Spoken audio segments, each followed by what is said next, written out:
guys, dito ako sa labas habang nag-aantay ako ng oras para hatid ko si Sofia para sa bus.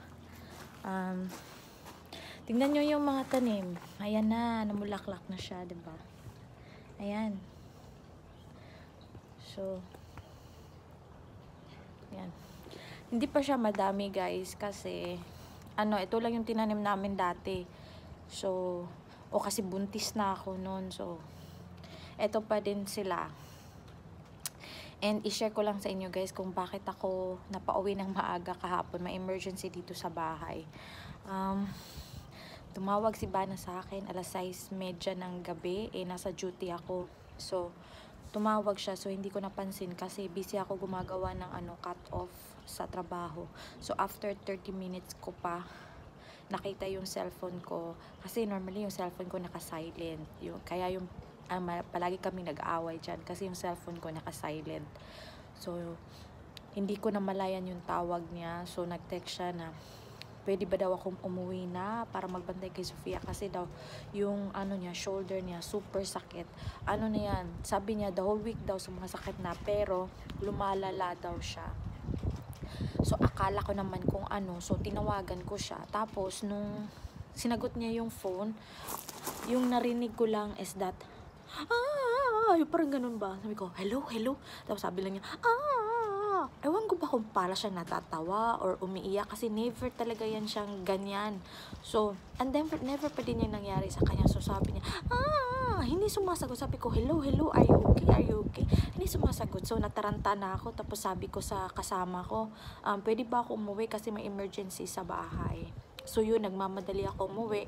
Nag-work lang ako ng 4 hours. And then, kita ko sa bahay, pinusan niya yung pinto. Nakatayo pa naman siya, kaso lang, yung kamay niya, yung parang nagganon siya, binubuksan niya yung pinto. Tapos, si Sofia, nanonood lang ng TV, kawawa, kasi sabi niya, nahirapan daw siyang magbantay ni Sofia. Kasi, di ba, baby. Then, kaya gusto niya ako umuwi kasi super sakit. So, ayun guys, tumawag kami ng emergency doctor kasi gabi na siya.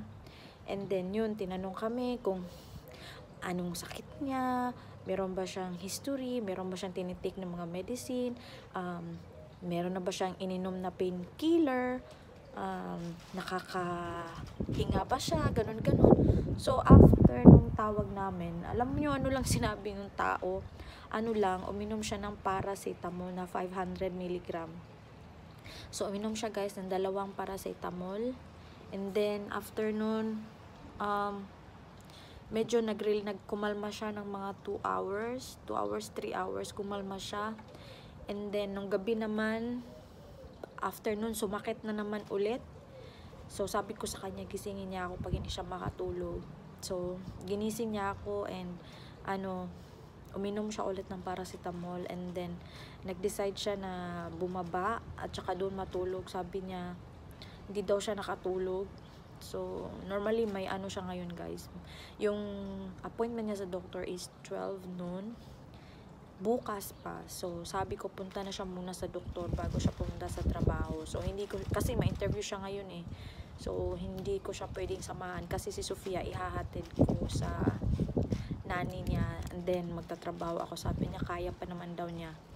Kaya daw niya basta hindi siya magbabantay kay Sofia kasi hindi niya makarga, hindi niya maano yung braso niya.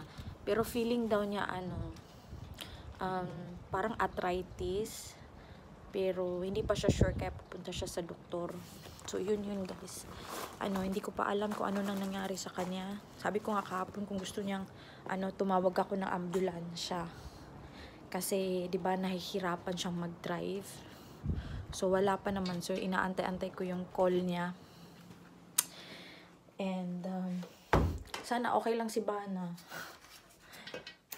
Wawa naman nun. Hindi nga siya hindi niya magalaw yung kamay niya. Tapos, wait lang.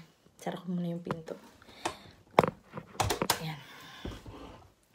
Tapos, hindi nga niya yung sapatos niya. Ako pang nagtay ng sapatos, na t-shirt niya, tinulungan ko pa siya magbihis. Kasi, hindi talaga niya yung kamay niya. So, nagiging nagiging moody siya ngayon. So, sana mamaya Ewan ko lang kung paano niya asikasuhin si Sofia. Kasi gabi pa ako uuwi, mga 11 o'clock. Kung hindi busy, 9 o'clock. Sabihin ko nalang umuwi ako ng maaga. Na naman. So, ayun.